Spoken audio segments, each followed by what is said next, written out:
ঠাকুর প্রথমেই ঠাকুরকে ধরতে হলে আমাদের যেরকম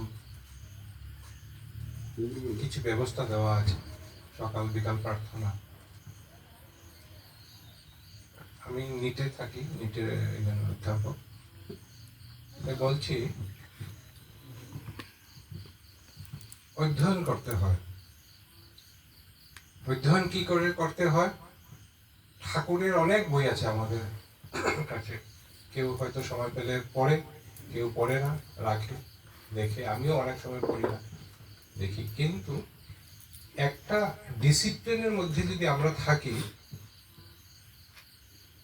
তাহলে অনেক ঠাকুরের কথা এবং ঠাকুরকে জীবনের সঙ্গে নিয়ে চলা সহজ হয়ে পড়ে। যেমন ধরেন প্রার্থনার পরে সত্যানুসরণ করা, পাঠ করা। সত্যানুসরণটা পাঠ করবে কে? সত্যানুসরণটা পাঠ করবে আপনার ঘরের সবচেয়ে কনিষ্ঠ যে আছে, ওকে দিয়ে পাঠ করাবে। যখন কনিষ্ঠ পাঠ করবে, ও ক্লাস 4 হোক, 3 হোক, বাংলা যদি পড়তে পারে না, ইংলিশে পাঠ করুক, কিন্তু একটু পাঠ করুক, 1 মিনিট, আধা মিনিট, যাই হোক, একটু পাঠ করুক। এবং এরপরে আপনি বাকি যেগুলো আমাদের আছে বই, সেইগুলো পাঠ করা হোক। কিন্তু ছেলেকে দিয়ে বা মেয়েকে দিয়ে, নিজের কনিষ্ঠ যে আছে ঘরে, সে পাঠ করুক। এবং প্রার্থনাটা মানে এটা ম্যান্ডেটরি, বিকেলে সন্ধ্যা প্রার্থনাটা একদম ম্যান্ডেটরি করতে হয়। আমি রিসেন্টলি দেওঘর থেকে গিয়ে আসলাম, একটা কাজেই গেছিলাম, আমাদের মন্দিরের কাজে। আচার্যদেবের সামনে অনেক সময় বসেছিলাম, দেখলাম অনেক মারা বিশেষ করে কমপ্লেন নিয়ে আসছে যে ওনার সন্তানরা কথা শুনছে না। আচার্যদেব বিভিন্নভাবে ওদেরকে বলেছেন, বুঝাচ্ছেন যে যখন সময় ছিল তখন কতটুকু ছেলেকে ঠাকুরমুখী করে তুলেছিস, এখন যখন জিনিস মানে তোমার লাগাম ছাড়া হয়ে গেছে, এখন তুমি আমার কাছে আসছো। এখন আমি বুঝলাম যে না, এত সহজ নয়। আপনাকে যদি ঘরের একটা গীতা রেখে দিই, তাকে আপনি বুঝবেন গীতা মাহাত্ম্য বা শ্রীকৃষ্ণ এসে কি আপনাকে বাঁচাবে? কখনো বাঁচাবে না। আপনাকে পড়তে হবে, বুঝতে হবে। ঠাকুরকেও সেরকম। আমি যদি ঘরে আমার মাথার শিরমুখে সত্যানুসরণ রেখে দিই, সব ভাষা সত্যানুসরণ একটা একটা রেখে দিই, তাহলে কি আমার হয়ে যাবে? বা আমার ছেলে মেয়ে বা বাকিরা যারা আছে, তারা কি ঠাকুরমুখী হয়ে যাবে? সকাল বিকাল ঠাকুরকে ফুল দিলে, ধন্যবাদ দিলে কি ঠাকুরমুখী হয়ে যাবে? কখন হবে না। সৎসঙ্গ করতে হয়, সঙ্গে পড়াশোনা করতে হয়। কি পড়াশোনা? একদম সহজ করে ঠাকুর দিয়ে দিয়েছেন, সত্যানুসরণ। তাও সত্যানুসরণ অল্প একটা ছোট স্ট্যান্ডে আমরা পড়ি, খুব বেশি হলে 3-4 লাইন, 5 লাইন, এর বেশি আমরা পড়ি না। এত বছর থেকে পড়ছি এবং অনেকেই শুনছে, কেউ হয়তো বা পুরা লাইনটাও ভালো করে বলতে পারে না। বোধগম্য করতে হয়,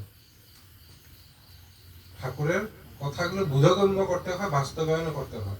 প্রত্যেকটা কথা করাই পাওয়ার জন্য ঠাকুর বলে দিয়েছে, করতে হবে, না হলে কিছু হবে না। প্রত্যেকটা বাস্তবমুখী এবং কিভাবে আমাদের ডেভেলপমেন্ট হয় নিজের বাস্তব জীবনে বা আমাদের প্রত্যেক পরিবারের। এখন দেখা যাচ্ছে আমরা প্রত্যেকটি শহরে, এটা কি সেন্টার বলে, ড্রাগ ডি এডিকশন সেন্টার বাড়ছে। It's a big business.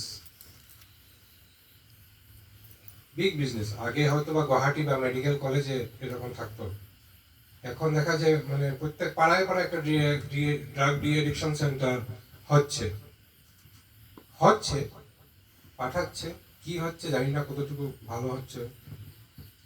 কিন্তু কাউকে যদি বলি যে ঠিক আছে, তুমি ছেলেকে প্রথম থেকেই, ঠিক আছে, তুমি স্পোর্টস শেখাচ্ছ, গান শেখাচ্ছ, পড়াশোনা শেখাচ্ছ, কিন্তু স্পিরিচুয়ালিজমটা কোথায়? বলছি তোমাকে মানবে, ছেলে মা মেয়ে মা বাবাকে মানবে বা অন্য গুরুজনকে মানবে, এটা আসবে কোথা থেকে? স্পিরিচুয়ালিজম থেকে।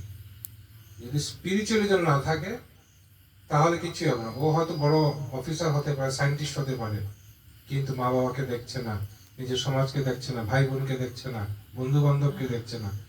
ও তার নিজের নিজের কথা চিন্তা করছে, স্বার্থ কথা চিন্তা করছে।